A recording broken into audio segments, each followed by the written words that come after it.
Hello everybody, this is Fernando for the latest Urban Legends video.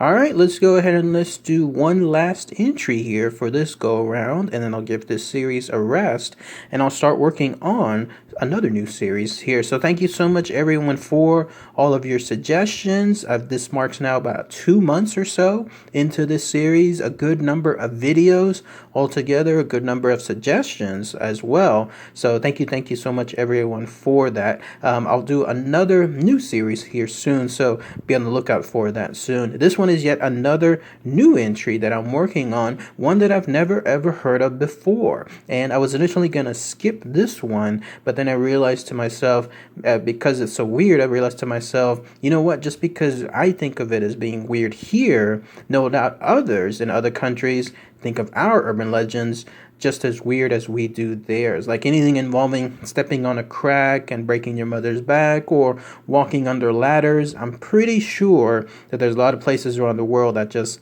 look at it as bizarre as we do there. So to mix things up a little bit and to just showcase how different things are across the world, I wanted to talk about this. This is a set of urban legends tied to specific curtains or the color of curtains there in Russia. And apparently there's great implications involved based on the color or the time period that you use these curtains throughout the day. Very fascinating stuff. Again, never ever heard of this, but definitely I wanted to share with everyone here. So let's go ahead and let's talk about this specifically, in this case, having to do with the urban legends of either the red and blue curtains or the yellow and black curtains there in Russia. So as far as all the information tied to this, I don't know exactly when this set of urban legends started. It seemed like it was one of those deals where somewhere along the way, several generations back, it just began and it just stayed. Like people just passed it along from one family to another. There also doesn't seem to be any specific territories tied to this urban legends. Like in other words, it doesn't just involve stuff in the city or out in the farmland. It seems like it could be anywhere as well. Plus, I couldn't even find any specific examples, like let's say locations or families impacted, anything along those lines. All of it was just very, very broad strokes. But here's essentially how the urban legend goes. I'll start first with the red and the blue curtains. So the way the story goes was somewhere back in time, there was a poor family that lived somewhere out there in some farmland, and this poor family was a family of three, a man and a woman, and then a very young daughter. And the way the story goes is one day the family, especially the mother, decided that they wanted to spruce up their location. They wanted to add or renovate something along the lines, but they didn't have enough money or a lot of money to work with this. So the idea was this: they could take just a little bit of money, and then they ordered the girl to go to the store, to go to the city, to buy a set of curtains. And maybe it was something along the lines of this: if you buy a cheap set of curtains, not only would it look good on the inside, but it'll definitely from the outside, anybody walking by, they'll be able to also see that too. So I'm guessing that was the main idea associated with buying these curtains. And so the mother sent the little girl straight to the store, instructions again to buy the cheapest curtains that were around. And when the girl got to the store, she met a salesperson there, and as she told her the instructions as far as looking for anything cheap that was also available for like a good price, maybe a promotion, something along those lines. This was an anonymous store as well. No idea essentially where this was or even the time period, and or even who the salesperson was. But the salesperson took the instructions, and then she took the little girl to an area that I guess was either clearanced or some kind of discounted set of curtains, and then there they were. Not only that, but these curtains had a very special price. They were 2 for 1 or 50% off, and they were specifically red and blue curtains. I don't know though if the daughter knew, like let's say if those were the colors that the family wanted, or if she just took those. But either way though, the little girl decided to buy those, and as she was leaving, the saleswoman gave her a bizarre set of instructions. And again, this is where I might need just a little bit of help from everyone out there involving this urban legend, because I have no idea why this works in terms of the specificity. But the saleswoman told her the red curtains are only to be hung up during the day, and then the blue ones can only be hung up at night. So again, red curtains during the day, blue ones during the night. Can someone please explain to me like why that is? Like, is that part of some kind of paranormal thing, or is that a supernatural thing? Like why specifically it has to be one set during the day and one set at night? So I tried to look into more information on this, but I couldn't do so. Either way, though, the little girl took that information with her and then she went home. And then when she got home, she showed the mother the curtains. I'm guessing that the mother thought they were okay in terms of the colors, but here's where things got a little wrong. The girl gave the instructions backwards. So in this case, the mother hung up the blue ones during the daytime, and then she decided to hang up the red ones at night. So big mess up when it comes to that. And then that night, that's when everything, of course, turned horrific. The way the story goes was this: late at night, for whatever reason, some deep voice started booming out of the red curtains themselves. I don't know if this was, again, a paranormal voice or something else, an entity, something else altogether, but it was definitely coming from those red curtains, and it was definitely at night. They instructed the father. Everyone was asleep, by the way, by that point. I'm guessing this was very, very late at night. They instructed the father to wake up, and when he did so, they instructed him to get out of bed, get dressed, and then come over straight to the window.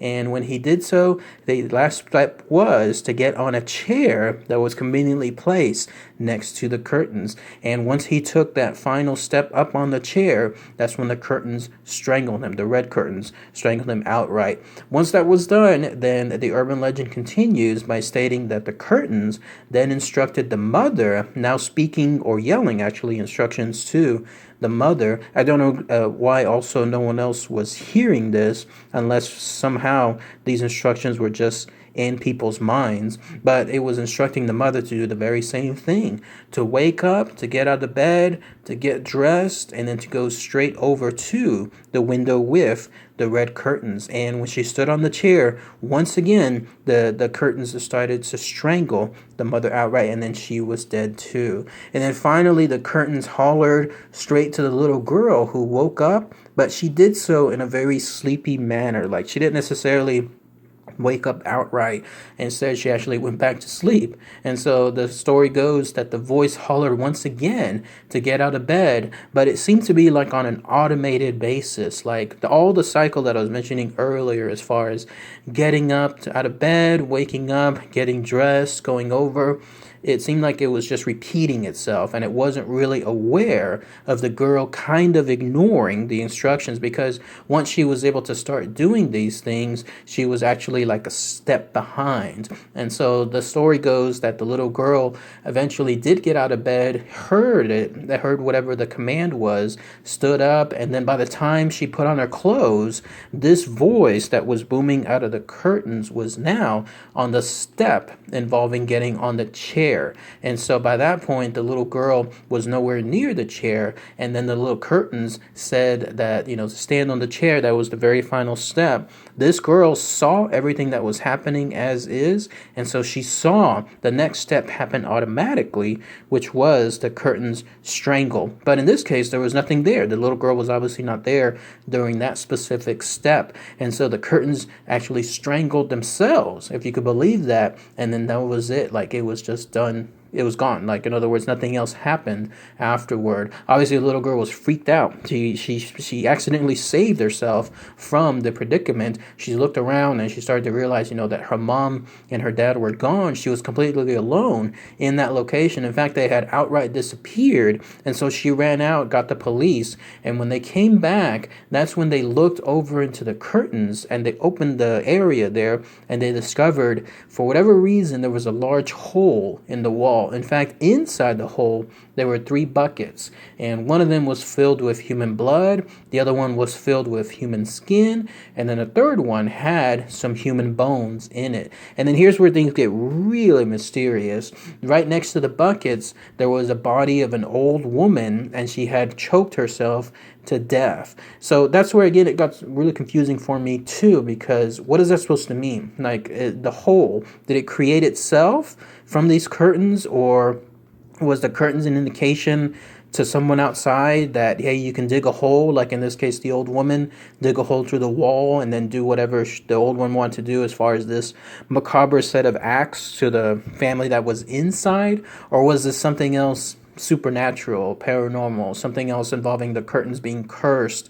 And what did that have to do then essentially with an old woman? And why did it involve buckets and other things like that? So this was a weird urban legend. I don't know exactly why it ended that way. So if someone has more info on that, then please let me know. It'd be good, because if I'm sure if others are confused about it as I am, then please, if there's a way to clarify it, then let me know as well. But that's the end, at least, of that when it comes to the red and the blue curtains. It all depends again on the time period of the day. The last urban legend has to do with another set of colors, but this one involves black curtains and then also yellow curtains. And the way the story goes is this: anyone that if you have like any apartment complex or any home there in Russia and you put up black curtains, apparently these black curtains are known to try to brush up against your neck. They too apparently want to strangle you just out of the blue.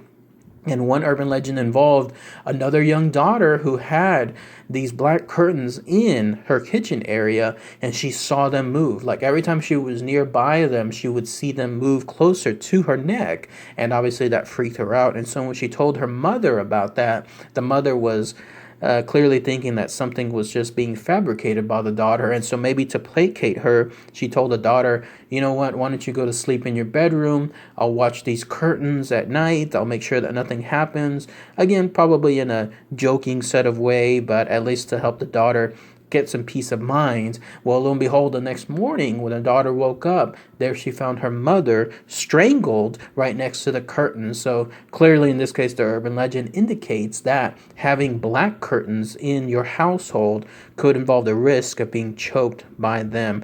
No reasons or indications why that's the case, like why black curtains have to do that. No indication either that it involves a specific time period of the day either. It just has to do with the color. The last part is anything involving yellow curtains, and it's actually very similar in terms of set of instructions, kind of like the red and the blue ones that I just mentioned a minute ago. But it goes like this: yet another family bought yellow curtains, and apparently if you buy these yellow curtains and you set it up in your children's room, then this is what will happen. These curtains will then instruct anyone that's in there, like the way I was reading the urban legend, it was a little boy that lived in that room, to wake up, wash their face, have breakfast, and then look outside. And when they do so, they'll see a deceased relative. So someone from their past will somehow be able to be magically conjured up on the outside of that household, and the boy or the family member, the child within the room, will see them, and then that's when the curtains act. They'll grab whoever is there, throw them out the window, and then cause their death. And it'll be the same thing, one family member after another. It all involves, though, starting with, it looks like whoever is in the children's room first. Like if there's a sister or if there's another brother in another room, then the curtains will instruct them to do the very same thing, to go as far as waking up, washing their face, going to the window, looking outside, and then that's what occurs. So that's at least the other urban legend tied to it. It even gets even weirder, because apparently in this case the only way to stop these yellow curtains from their curse or whatever they're doing as far as their evil act, you have to find a scalpel that's within a star near a statue there in Russia, like some kind of statue that's called a star above the Kremlins. And then once you do so, you're supposed to cut the curtain with it, and then that's when the curtain explodes, and then that's when the haunting or whatever it is stops. It's weird, right? Like when I started this video, I was going to say how strange and bizarre all of this sounds, but at least that's the area associated with the yellow curtains there too. But that's pretty much it. That's all the info that I could find involving these two sets of colors with these mysterious curtains. Again, no idea why they act the way they do. No notion as to like how it started, these urban legends, why they started, why they involve certain colors and other cases certain times of the day. So again, if anyone can fill me in as far as all of this info, then please let me know. Otherwise, who knows? Kind of like I mentioned at the very beginning, stepping on a crack, breaking your brother's back. Why? Like, why is that the case? So maybe it just somebody created it and it just started and it just stuck, and that's where we are now when it comes to these urban legends. So, all right, everyone. Thanks again as always. Take care.